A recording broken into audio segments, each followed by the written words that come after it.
नमस्कार मंडळी, जय महाराष्ट्र, जय श्रीराम. मी आहे मॅकपॉल आणि आज आपण कॅफेचं डेकोरेशनचं थोडंसं रिनोव्हेशन करणार आहेत. आणि विषय असा आहे की पेपर बलून आपल्याला पाहिजे होते. भरपूर दिवस झाले पेपर बलून भेटत नव्हते, तर आज आपल्याकडे फायनली एक डझन पेपर बलून भेटलेले आहेत. तर आपण कॅफेच्या बाहेरच्या साईडला पेपर बलून आज लावणार आहे. तर पेपर बलूनचे वेगवेगळे कलर आहेत, आपण पाहू शकता.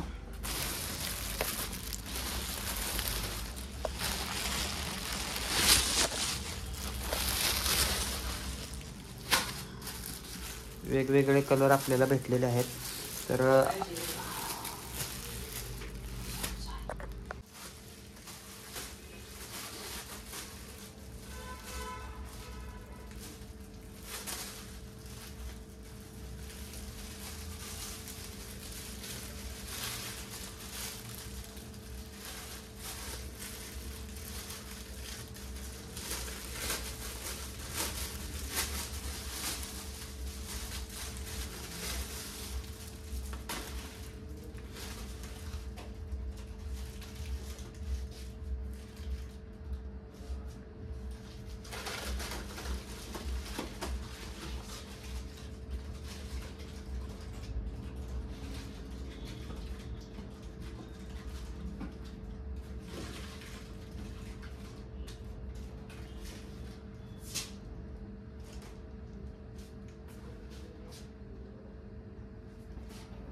अशा प्रकारे आपण वेगवेगळ्या कलरचे पेपर बलून बसवणार आहे बाहेर.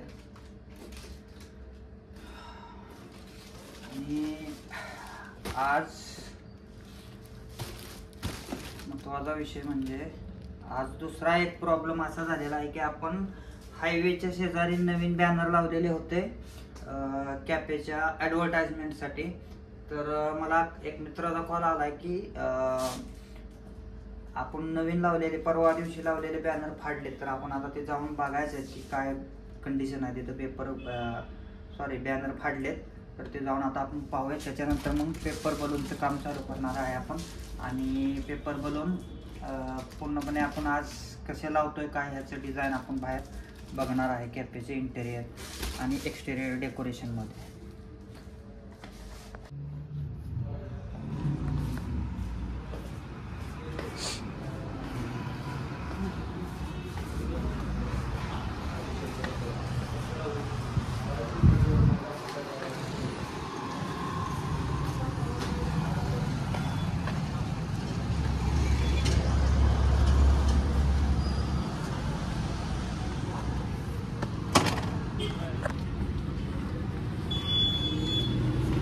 चावी ठेव एवढी.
ज्यानं पण कुणी हे बॅनर फाडले असतील ना, त्याला फक्त माझं एवढंच म्हणणं आहे की भाऊ, फार कष्टातून सर्व काही उभा केलेलं आहे आणि हे एवढं सगळं करणं सोपं नसतं आहे.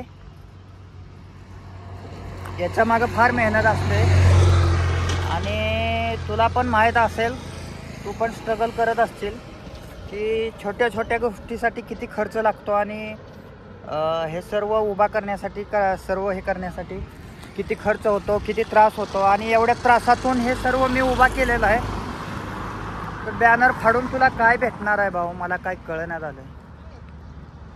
कारण फार खर्च करून मी हे सर्व उभा करतोय आणि जर बॅनर फाडून तुला फायदा होत असेल काय, तर 100% फाड. पण मला वाटत नाही की तुझा काय फायदा होत असेल बॅनर फाडून. आणि जर तुझी काय अपेक्षा असेल तर प्रत्यक्षात मला येऊन भेट. 100% मी प्रयत्न करेन की कोणाच्या नजरेत मी वाईट नाही राहणार किंवा माझ्यामुळं कोणाला त्रास होऊ नये त्या गोष्टीची मी काळजी घेईन. पण हे बॅनर वगैरे फाडून काय होत नसतं रे भाऊ. ज्यानं पण फाडलेत ना, त्याच्यासाठी स्पेशल मी सांगतोय की बॅनर वगैरे फाडून काय होत नसतं. कष्ट करा, स्वतःवर विश्वास ठेवा आणि मोठं व्हायचा प्रयत्न करा. फार वाईट वाटतंय, एवढं कष्ट करून उभा केलेले होते सर्व बॅनर आणि 2च दिवस झाले बॅनर लावून, 3ऱ्या दिवशी तर फाडलेत. तर हा चुकीचा विषय आहे. असं काही नुकसान करू नका. नुकसान करून काय फायदा होत नसतो कोणाचा.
हा iPhone 15 हा या की मागाय नको